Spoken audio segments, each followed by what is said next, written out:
Thank you so much for opening the space for my people, for my indigenous group, who has not even a voice in Mexico.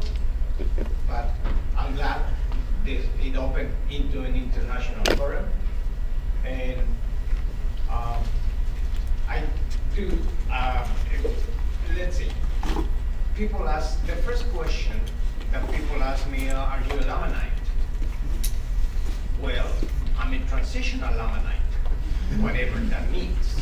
Hopefully we'll come to the term. And everything started when I started teaching at the University of Utah, where 95% of my students were Anglo-Americans, and 90% of the students were LDS. I didn't know the term until they asked me whether I was a Lamanite or not. And I asked the students, where did you come with that assumption? Say, well, look at the color of your skin. You are brown.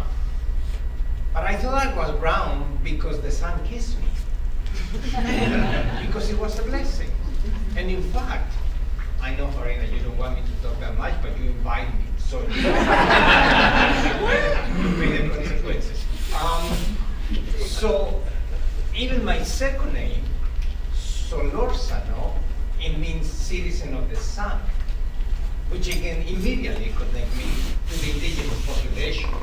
So again, when we do research, especially in the ethnic studies area, we have what is called, well, this is what I'm planning to do. Of course, I'm not going to do it because I'm asking you to ask questions, whatever.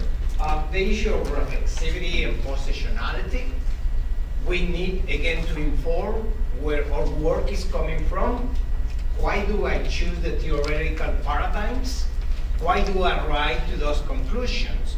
And that is putting yourself in the body of your work. Because certainly we do understand that the issue of objectivity is highly contested. So we need to have the moral responsibility of telling our audience where we are coming from. So I'm expecting to do that. Then I will go into the questions that are going to be framing my research, my work. I will go into the sources of information. Where do I get my data?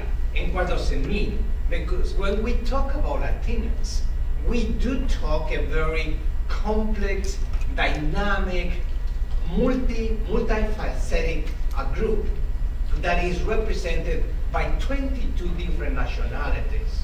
So talking about, how do you define to be an Indian, right? Well, it depends what you're talking about. Then I will jump into what is it that helps me to put all this information coming from about 270 oral interviews. I will pull out of those interviews some excerpt for you to look at how people understand their Lamanites. What does it mean to be a Lamanite? And if I have time, I will talk a little bit about interpretation. Okay? We are, again, the issues of reflexivity and positionality. The question is how to be a Lamanite without being one. Because we understand, at least in my theoretical framework, that I was not a Lamanite. I was made a Lamanite, but I'm not a Lamanite. But I'm expecting to play the role of the Lamanite. Okay? And the graphics that is portrayed here is coming from people that I interview. In this case, again, you can see this, the statue of sovereignty instead of the statue of freedom. And it's coming from the person I interviewed. She is an artist. And again, you can see the indigeneity into her body. So again, why am I writing about the Lamanites without being a Lamanite? And one reason is because I was born of an indigenous man who walked with a wounded body and soul. Because all these terms are non-neutral. They hurt the center of the soul. of who we are. And unfortunately, my dad walked without wounds, without hurt.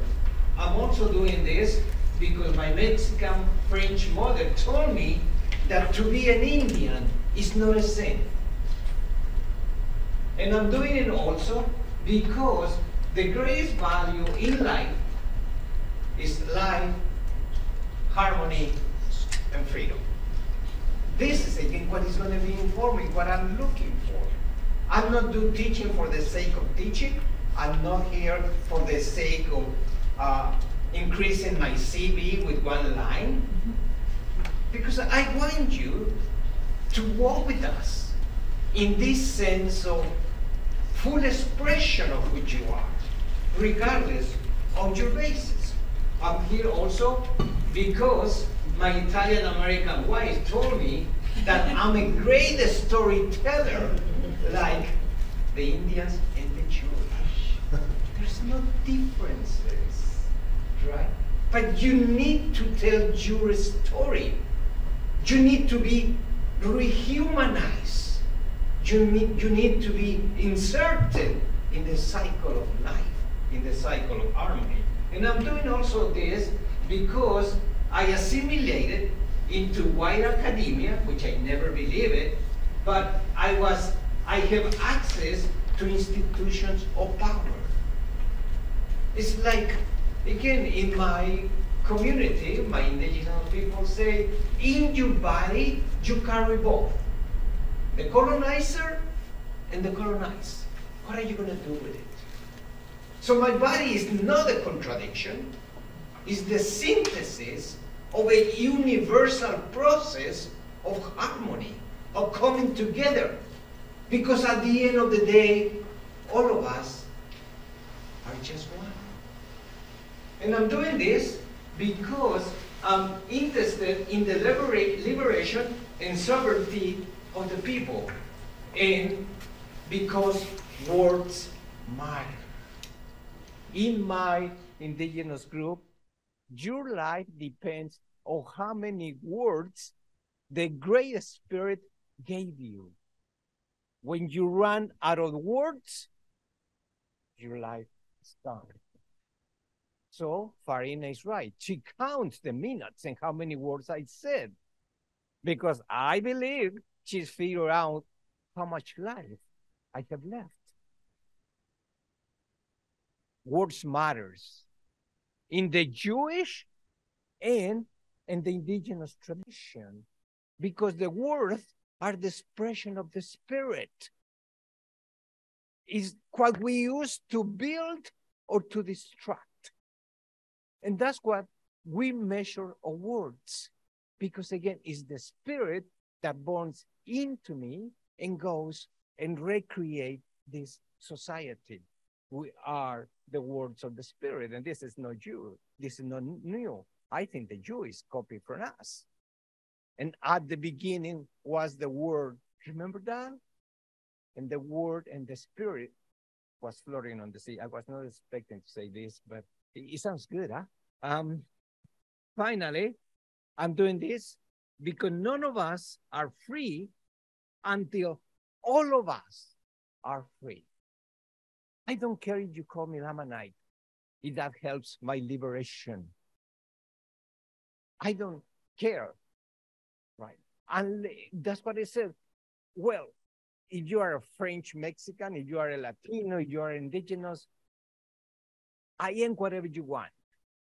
As soon as you leave the space for me and you to be fully liberated, to accomplish all potentialities. I'm getting behind, right, Karina? What is that I want to know about in my work? Well, how do you become a Lamanite? A Lamanite is not born a Lamanite. Before 1830, the time when Joseph Smith come with the Book of Mormon, before 1830, there were no Lamanites. We were created in the white imagination. How do we become a Lamanite? How do we answer to that? How we use that term to liberate them and to liberate us, because that is the purpose of all human endeavor.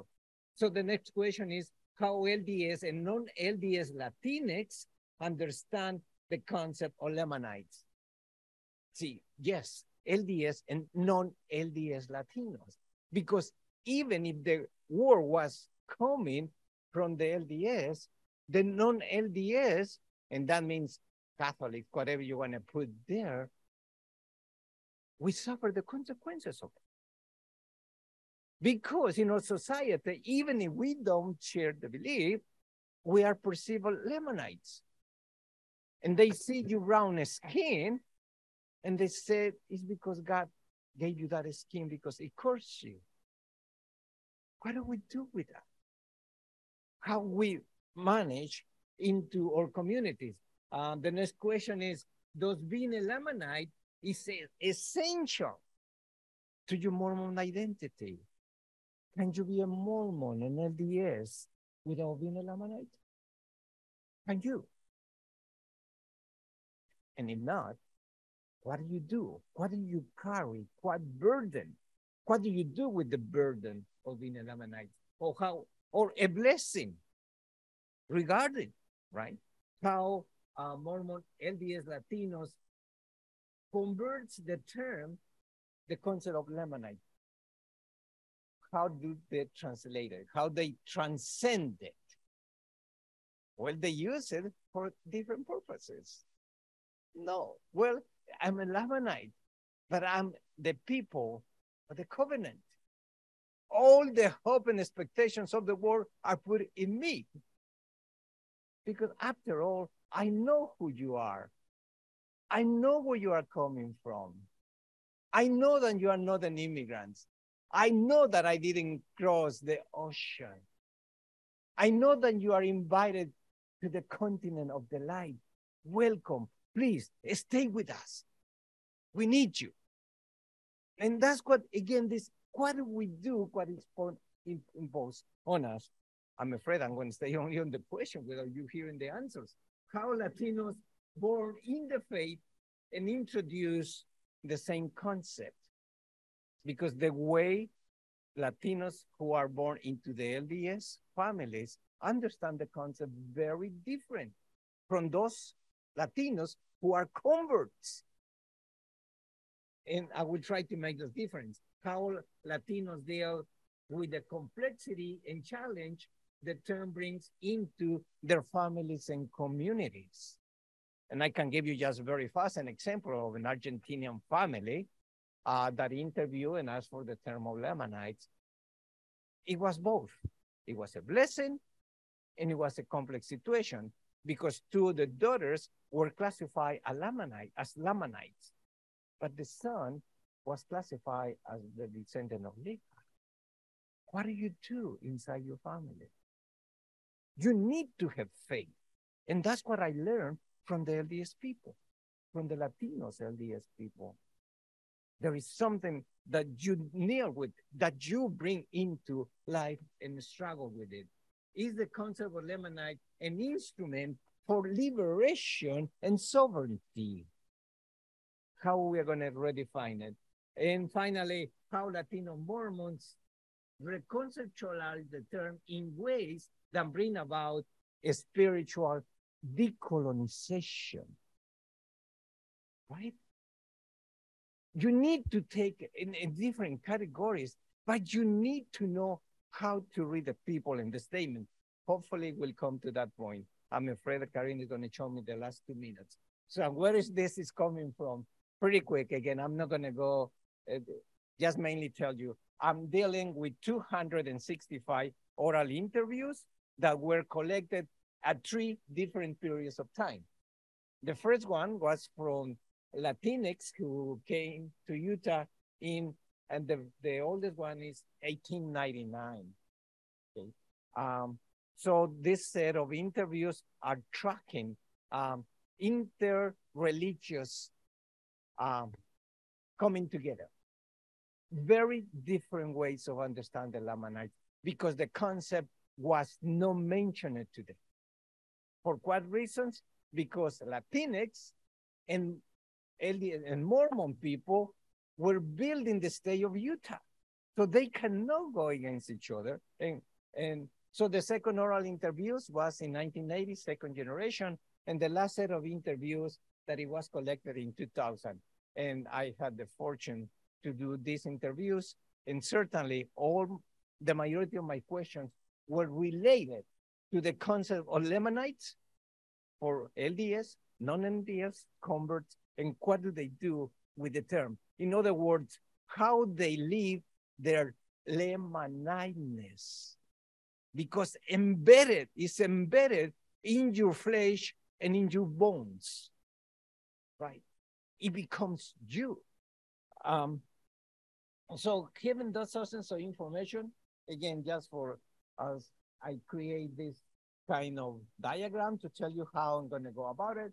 At the beginning, you have the 3 sets of interviews collected at 3 different periods of time, right? Then I go and look up for what the term Lamanite means. But guess what? The term is not floating free. It's related. When people answer, immediately they say Indians. Okay, and I say, well, that is good, but who is an Indian? And I will come to that.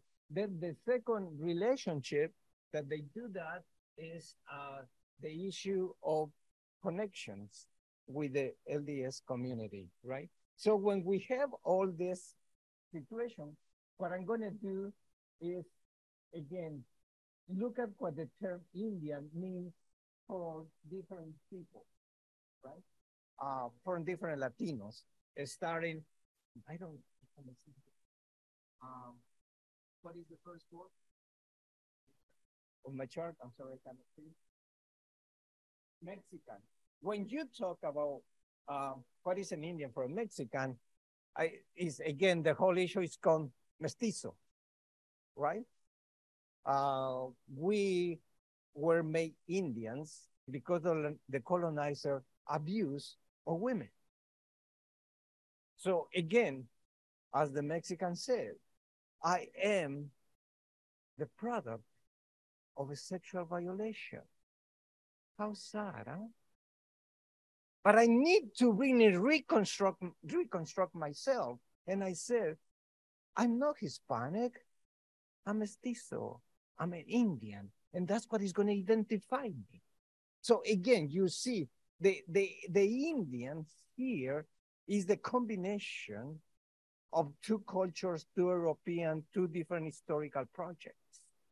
And I do have my Indianness to solve, because as an Indian, I know where you are coming from. So we sort of turn the tortilla upside down to bring the metaphor, right? And say, have you seen this side of us? That we do have the answer because we share in the Great Spirit, because we have the experiences of being there. So again, if you look at the issue for Central American, meaning Guatemalans, Hondurans, Salvadorians, right? For them, when they look at the issue of the Lamanite, they say, well, yes, but the source of the Lamanites is not the Book of Mormon. It's the Popol Vuh, the sacred book of the Mayas, right? So again, what is it that we're talking about, right?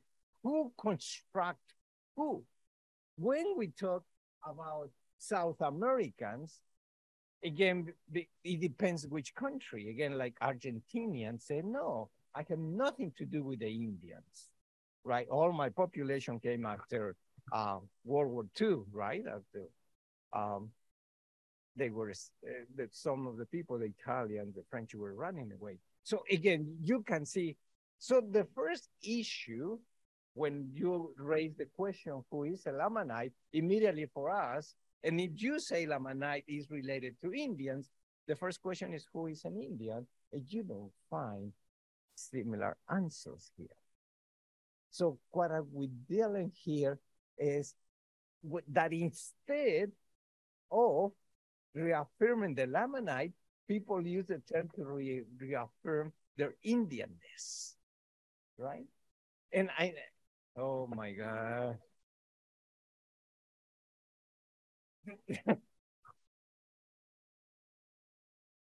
Okay, forget it, forget it.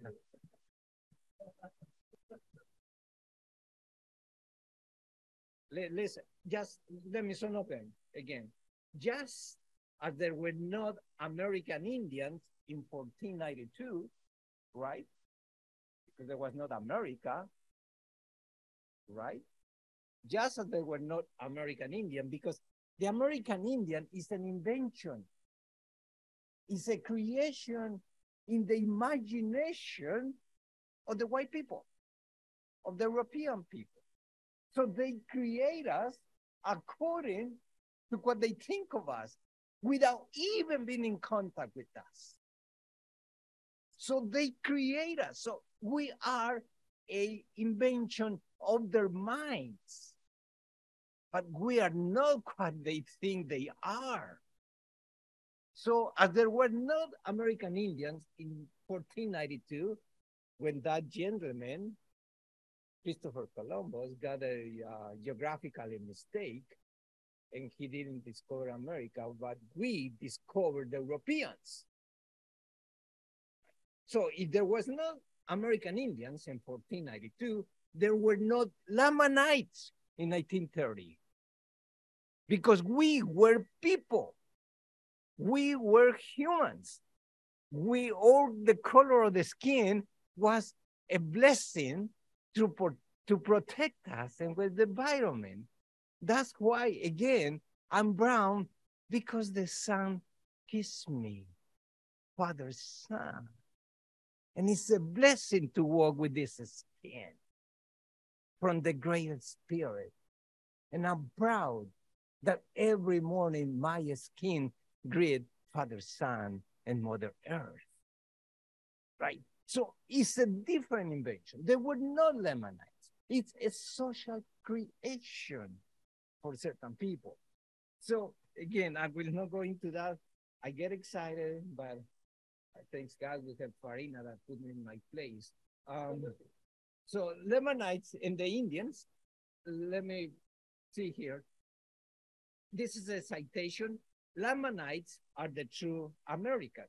Lamanites had darker skin because they were nomads. Because it was a curse. Because we walk over the continent, always traveling under the sun. Do you understand? It's a very different. I think Joseph Smith has this idea at the beginning, that it was more an environmental understanding of the skin, right? That's why we will come light in the light zone, right? Oh my gosh. Okay, I'm having the technology against me. The Indians are the true Americans. Again, look at this. Again, not those who came from Europe, and neither those who can themselves American because of their white skin. But this is the understanding of Carlos Trujillo, right? It's a different way of understanding race. Can we talk about this? What is race? What is whiteness? What is brownness? What is blackness? It's a social creation, right? So that's why people understand the difference. I want to come to, well, you tell me, Farina, when you get rid of me. Why Latinx are Lamanite and say, what are you talking about Latinas being Lamanites if you are not an Indian? Because again, the term Lamanites apply to Mexican because they claim kinship with Indians of North and South America. And also, this is the beauty, with the Lamanites of the Pacific Islands. You want me to be a Lamanite? Guess what? I'm all over the world. Nothing escaped to that category. Thank you for putting us together. Thank you for raising us a consciousness of who we are. Lamanites, this is another thing. When we want to be Lamanites, when it says self-identity, when I freely accept it, then the hierarchy of the LDS Church don't take us. Look at this citation from the first Lamanite. He said, Lamanite self-identity, it was denied. If in life, Agricola Lozano, you know who was that one? Chosen to be recognized as the first Lamanite state president in Mexico after his death. But because the LDS authority, they changed the expression first Lamanite and they recognized him as the first Latin state president of Mexico. So when we take the term and say, okay, you might be right, here I am. And then the church, no, you're not a Lamanite now anymore. We need to renegotiate again how we enter into the conversation. So we ask the hierarchy, the hierarchy, then who is a Lamanite? They came with a different notion. So that's why I understand, is Lamanite a political term or a dogmatic term? Was it part of the dogma, right? Okay, I guess I'm done. I can see those.